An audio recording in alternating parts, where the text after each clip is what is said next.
પોરબંદર જઈશું અને પોરબંદરના દરિયામાં પણ જબરજસ્ત કરંટ જોવા મળી રહ્યો છે ને ત્યાં સંવાદદાતા મારી સાથે જોડાયા છે પ્રતિશ ચીલુ। પ્રતિશ, પોરબંદરના દરિયામાં જબરજસ્ત કરંટ દેખાઈ રહ્યો છે। ગઈકાલથી લઈને આજના સવારના 9 વાગ્યા છે ત્યાં સુધીમાં આપને કેવો માહોલ ત્યાં જોવા મળ્યો અને ક્યાંય વરસાદ કે પવનની તીવ્રતા વધી હોય એવી સ્થિતિ કોઈ તાલુકામાં જોવા મળી છે ખરી?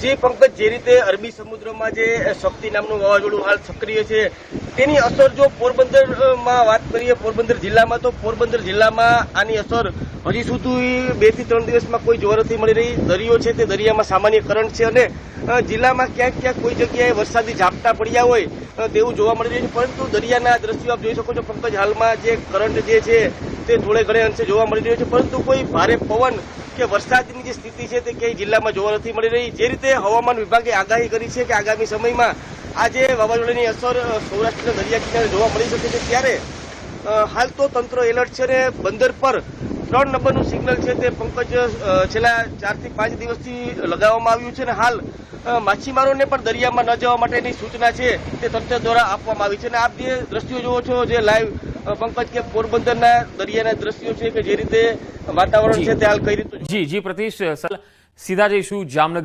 જામનગરમાં પણ શક્તિ વાવાઝોડાને લઈને સતર્કતા જોવા મળી રહી છે। હાલ ગુજરાતમાં ખતરો ટળ્યો છે।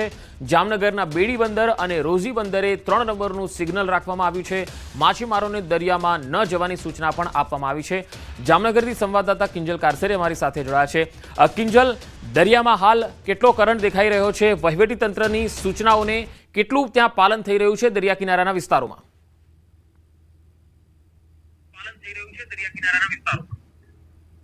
બિલકુલ પંકજ, જે પ્રકારે વાત કરવામાં આવે શક્તિ વાવાઝોડું છે એ ગુજરાતના દરિયા તરફ આવી રહ્યું હતું ને જે સંકટ તોડાવી રહ્યું હતું તેના દ્વારા ખાસ કરીને જે હવામાન ખાતાની જે આગાહી હતી તેને પગલે બંદરીય વિસ્તારોમાં 3 નંબરના સિગ્નલ છે તે લાગી દેવામાં આવ્યા હતા। જામનગરની વાત કરીએ તો જામનગર જિલ્લાના બેડી બંદર, રોજી બંદર જે જૂના નવા બંને બંદર છે ત્યાં હાલ 3 નંબરનું સિગ્નલ છેલ્લા 3 દિવસથી યથાવત છે। જે પ્રકારના આપ દ્રશ્ય જોઈ રહ્યા છો, હાલ જે દરિયા કિનારે છે હાલ જે બોટો છે તે બોટોને લાંદરી દેવામાં આવી છે। જે માછીમારી કરવા જતા જે માછીમારો છે એ માછીમારોને દરિયો ન ખેડવા માટે સૂચના આપી દેવામાં આવી છે।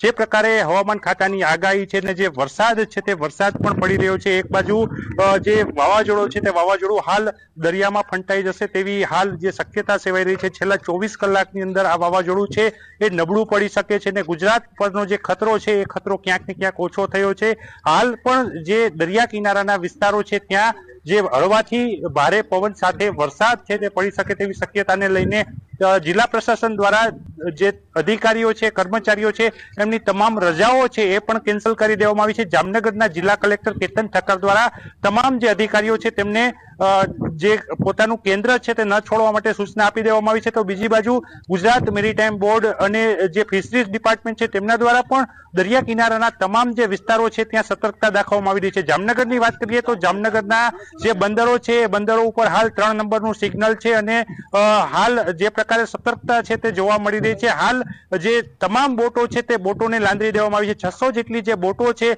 આ બોટોને દરિયામાં ન જવા, દરિયો ન ખેડવા માટે જે માછીમારો છે, દરિયા ખેડૂતો છે તેમને સૂચના આપી દેવામાં આવી છે। પંકજ, કિંજલ, ખાસ ગઈકાલ સવારથી લઈને આજે સવાર સુધીમાં વાતાવરણ જિલ્લાના કયા એવા વિસ્તારો છે જે વાતાવરણમાં જ ફેરફાર જોવા મળ્યો હોય અથવા વરસાદ થયો હોય?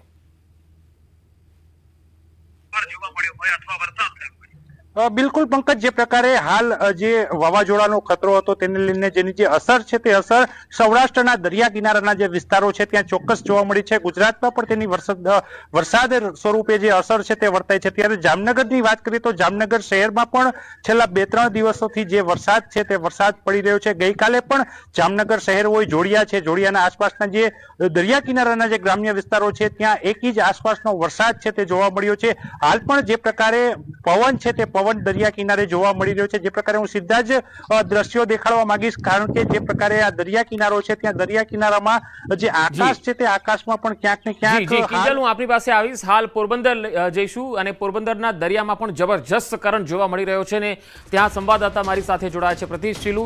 પ્રતિશ, પોરબંદરના દરિયામાં જબરજસ્ત કરંટ દેખાઈ રહ્યો છે। ગઈકાલથી લઈને આજના સવારના 9 વાગ્યા છે ત્યાં સુધીમાં આપને કેવો માહોલ ત્યાં જોવા મળ્યો અને ક્યાંય વરસાદ કે પવનની તીવ્રતા વધી હોય એવી સ્થિતિ કોઈ તાલુકામાં જોવા મળી છે ખરી? જે પંકજ જે રીતે અરબી સમુદ્રમાં જે શક્તિ નામનું વાવાઝોડું હાલ સક્રિય છે તેની અસર જો પોરબંદરમાં વાત કરીએ પોરબંદર જિલ્લામાં તો પોરબંદર જિલ્લામાં આની અસર હજી સુધી 2 થી 3 દિવસમાં કોઈ જોવા નથી મળી રહી. દરિયો છે તે દરિયામાં સામાન્ય કરંટ છે અને જિલ્લામાં ક્યાંક ક્યાંક કોઈ જગ્યાએ વરસાદી ઝાપટા પડ્યા હોય તેવું જોવા મળી રહ્યું છે. પરંતુ દરિયાના દ્રશ્યો આપ જોઈ શકો છો પંકજ, હાલમાં જે કરંટ જે છે તે થોડે ઘણે અંશે જોવા મળી રહ્યો છે, પરંતુ કોઈ ભારે પવન કે વરસાદની જે સ્થિતિ છે તે ક્યાંય જિલ્લામાં જોવા નથી મળી રહી. જે રીતે હવામાન વિભાગે આગાહી કરી છે કે આગામી સમયમાં આજે વાવાઝોડાની અસર સૌરાષ્ટ્રના દરિયા કિનારે જોવા મળી શકે છે, ત્યારે હાલ તો તંત્ર એલર્ટ છે અને બંદર પર 3 નંબરનું સિગ્નલ છે તે પંકજ છેલ્લા 4 થી 5 દિવસથી લગાવવામાં આવ્યું છે અને હાલ માછીમારોને પણ દરિયામાં ન જવા માટેની સૂચના છે તે તંત્ર દ્વારા આપવામાં આવી છે. અને આપ જે દ્રશ્યો જોવો છો જે લાઈવ પંકજ કે પોરબંદરના દરિયાના દ્રશ્યો છે કે જે રીતે વાતાવરણ છે તે હાલ કઈ રીતે જી પ્રતીશ, સતત આપની પાસેથી અપડેટ મેળવતા રહીશું. હાલ માહિતી આપવા માટે આભાર.